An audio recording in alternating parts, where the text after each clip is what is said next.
ขอเจริญพรท่านสาธุชนทั้งหลายรายการธรรมทานจากวัดพุทธปัญญาเมืองพอมอนารัฐแคลิฟอร์เนียประเทศสหรัฐอเมริกามาพบกับท่านผู้ฟังท่านผู้ชมอีกวาระหนึ่งวันนี้ก็ได้ติดตามข่าวคราวอันน่าเศร้าสลดของท่านผู้อำนวยการโรงเรียนพัดตงจังหวัดสงขลาที่ถูกวัยรุ่นไปทำร้ายท่านก็ได้นำเอาชีวิตของท่านออกมาปกป้องลูกศิษย์จนกระทั่งได้รับบาดเจ็บสาหัส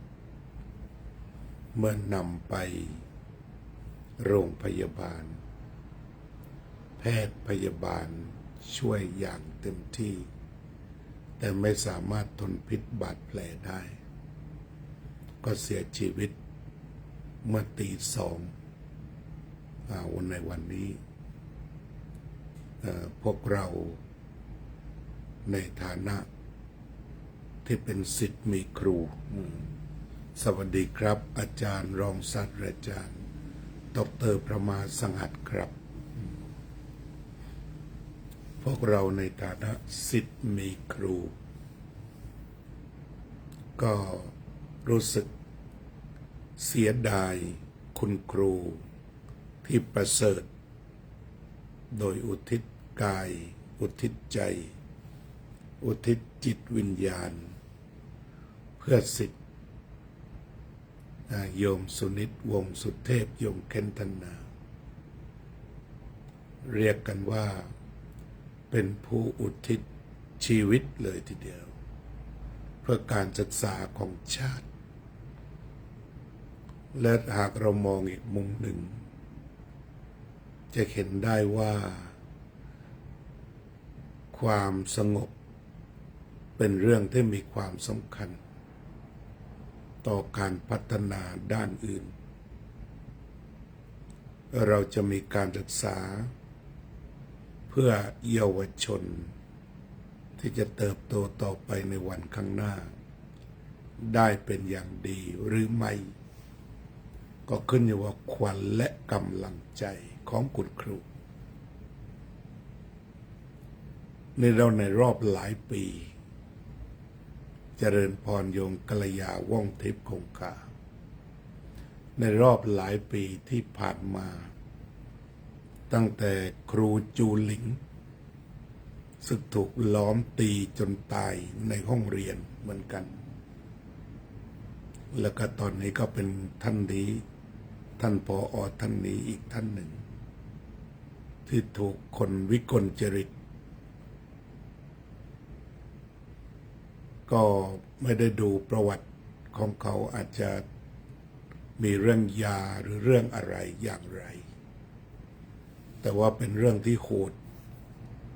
ขาดสติสัมปชัญญะโดยประการทั้งปวงไม่มีความรู้สึกสำนึกแห่งความเป็นมนุษย์เหลืออยู่เลยมีแต่ความโหดร้ายภายในเป็นเด็กวัยรุ่นก็อาจจะต้องพูดว่าเหตุการณ์สะเทือนขวัญเหล่านี้ทุกฝ่ายในระดับท้องถิ่นเจ้าหน้าที่ตำรวจเจ้าหน้าที่ของรัฐหรือรัฐบาลจะต้องลงไปดูแลเหตุการณ์นี้อย่างใกล้ชิดและต้องหาทางป้องกันทุกด้านคือมันเหตุปัจจัยอะไรก็ต้องเรียนรู้กันมาอะไรคือเหตุปัจจัยที่สำคัญต้องทำความเข้าใจตรงนั้นก่อน อะไรคือเหตุปัจจัยที่สำคัญอันนำไปสู่สิ่งนี้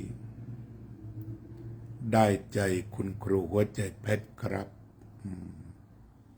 ก็เรียกว่าก็อยากให้ครูมีชีวิตอยู่แหละครูที่ประเสริฐแบบนี้ ก็เป็นการสูญเสียที่สำคัญที่ยิ่งใหญ่ ครูของเรานั้นมักจะเป็นเหยื่อตลอด แล้วก็หัวใจเดียวกันคือหัวใจที่เสียสละ หลายต่อหลายครั้งเมื่อมีเหตุเพศภัยคุณครูจะต้องเอาชีวิตเข้าไปแลกเพื่อปกป้องสิทธิ์เท่าที่จะเป็นไปได้ นี่คือหัวใจที่ประเสริฐเจริญพรโยมไพจิตรเจริญพรโยมทิติมาตลนี่ก็คือสถานการณ์ผ่านมา20 กว่าชั่วโมงความเปลี่ยนแปลงที่น่าเศร้าสลดของเราก็เกิดขึ้นเหตุการณ์ที่ทำกับครูมันเป็นเหตุการณ์ที่น่าเศร้าสลดยิ่งฉะนั้นจะทำอย่างไรนะคุณครูทั้งหลายทั่วแผ่นดินเรานี่แหละจะมีความปลอดภัยแบบใดในความปลอดภัยจะเกิดขึ้นอย่างไรซึ่งจะต้องดูกันอย่างละเอียดละออไม่ให้ประวัติศาสตร์แบบนี้แบบทำตามโยมอุบลอินทวงศ์โยมทิติมาอยู่คนละประเทศก็มาพร้อมกันได้โยมศิวิไลศรีวงศ์ชัยนี่คุณครูนี่เรียกว่ายอดคุณธรรมครูแล้วก็ยอดของคุณธรรมครูก็เกิดสละหมดแล้วทุกสิ่งทุกอย่างสุดท้ายก็ต้องสละชีวิตเพื่อสิทธิ์เรื่องนี้เราจะต้องให้มันหายไปไม่ได้จะต้องนำมาศึกษาจะต้องนำมายกย่องจะต้องมาปลุกจิตสำนึกของมนุษย์ที่จะต้องหวงแหนครูอันเป็นทรัพยากรสำคัญครูเป็นสารตั้งต้นแห่งสังคมที่จะน่าอยู่และก็น่าอาศัยการละเลยและการให้เสรีภาพการปลุกเร้าความก้าวร้าวความก้าวร้าวของคนในสังคมอาตมามองเห็นว่ามันกำลังเป็นเหมือนไฟลามทุ่งคือไฟโกรธไฟเกลียดไฟแค้นไฟชังโยมบัวพันหอลโยมพยาวเจนพนัสตามปกติ เราจะสอนกันว่าต้องระงับความโกรธต้องบรรเทาความโกรธต้องดับความโกรธไม่แสดงการโกรธไม่ว่าที่ไหนถ้าความโกรธมันเป็นเรื่องที่น่าเกลียดไม่น่ารักแต่ว่าขณะนี้สังคมกำลังเปลี่ยนคือมันแสดงความก้าวร้าวรุนแรงแล้วไปเข้าใจผิดว่ามันจะดังตรงนี้สำคัญมากซึ่งในอเมริกาก็เคยเกิดอยู่หลายครั้งเช่นกันแต่เราก็ไม่ได้ปรารถนาสิ่งเหล่านี้ในบ้านในเมืองของเราก็ปรารถนาบ้านเมืองที่สงบสันติโยมนาฬิกาทรายเจริญพรท่านผู้อำนวยการโรงเรียนบ้านแม่วาดปัจจุบันนี้จะมาอยู่แม่แตงคุณครูท่านนี้ก็เดินทางไปสอนศิษย์ต้องข้ามดอยอินทนนท์ไปทุกวันหากเรามองนี้ก็คือบุคคลสำคัญ ทุกๆคน ครูทุกคนสำคัญมาก พวกเราอาตมาก็จำชื่อท่านไม่ได้นะ ท่านผอ.ที่ท่านเสียไปที่หาดใหญ่ ก็เห็นแวบๆ2-3 ครั้งยังจำชื่อท่านไม่ได้ แต่เอาเป็นว่าผอ.ที่เสียชีวิตที่หาดใหญ่ก็แล้วกัน ที่จังหวัดสงขลาเนาะก็ทุกคนแสดงความอาลัยให้ท่านได้ แสดงอาลัยให้ท่านได้ ระลึกถึงท่านได้ทำบุญอุทิศไปหาท่านได้ นี่ก็คือสิ่งที่พวกเราคนไทยขอบอกขอบใจในความเสียสละปกป้องลูกหลาน ให้ความรู้ให้แสงสว่าง ให้ความรักให้ความรู้ปกป้องชีวิต ประดุจพ่อแม่งั้นที่เราพูดกันว่าครูคือผู้ที่เป็นพ่อแม่คนที่สอง ก็คือการปฏิบัติอย่างนี้เป็นพ่อแม่คนที่สองที่ได้ปฏิบัติตนอย่างดีหรือว่าเสียสละนี่คือแม่น้ำใจแม่สะอาดแท้กว่าทุกสิ่งน้ำใจแม่สะอาดยิ่งกว่าสิ่งไหนน้ำใจแม่สะอาดเกินกว่าสิ่งใดน้ำใจแม่มีไว้เพื่อลูกเราอาจจะยกย่องท่านว่าเป็นแม่ครูของแผ่นดินแม่ครูของแผ่นดินคือเป็นทั้งแม่นั่นคือเอาชีวิตของแม่กันกระสุนต่อไปเรื่องที่เราจะต้องดูนั่นคือการพกพาอาวุธและการกระจายตัวของอาวุธการกระจายตัวของยาเสพติดตรงนี้ก็คงจะกระชากความรู้สึกของผู้ปกครองผู้บริหารในบ้านเมืองว่าน่าจะมีส่วนในด้านยาเสพติดอีกส่วนหนึ่งก็คือว่าเรื่องอาวุธที่หาได้ง่ายเรื่องทุกอย่างจะต้องนำมาทบทวนตรวจสอบให้มีความละเอียดลึกซึ้งกันวันนี้ก็คงจะร่วมกันทำสมาธิภาวนาอุทิศส่วนกุศลแด่แม่ครูของเยาวชนไทยทุกคนพวกเรามีความซาบซึ้งในการเสียสละและสลดใจไม่อยากให้ชีวิตของคุณครูต้องจบแบบนี้ขอความดีงามของคุณครูจงนำคุณครูสู่สวงสวรรค์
สัพเพ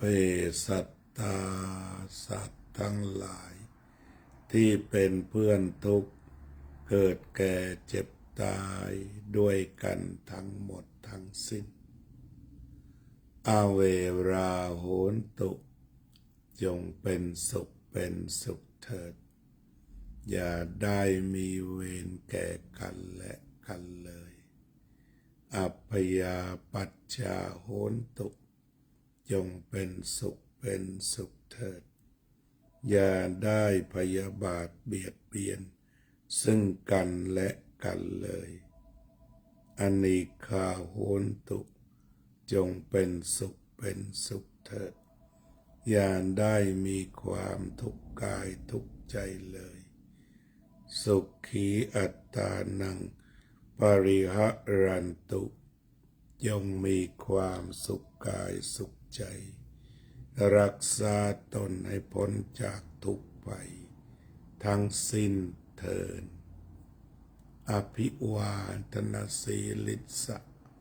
นิจจังวุธาปัจจายิโดจัตตารโอ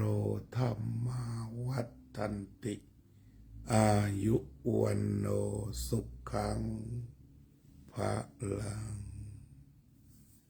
เจริญพรโยมโจทย์เจ้าบูโยมจิรารัตน์โยมทิติมาอุทิศส่วนกุศลไปให้แม่ครูกันส่งหัวใจด้วยชื่อพอสสิพัฒน์ขอบคุณมากสสิพัฒน์นามสกุลมีไหมสสิพัชระสสิพัชระโยมอุบลหาข้อมูลเติมให้อีกนิดก็ได้นะพอสสิพัฒน์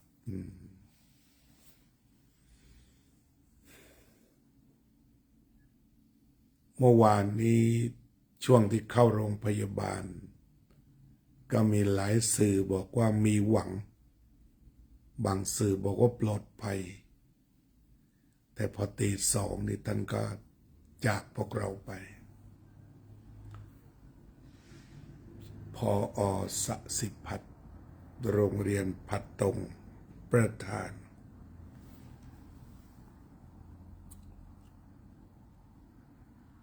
ก็ขอติดตามข่าวกันแล้วก็มาคุยกันได้อีก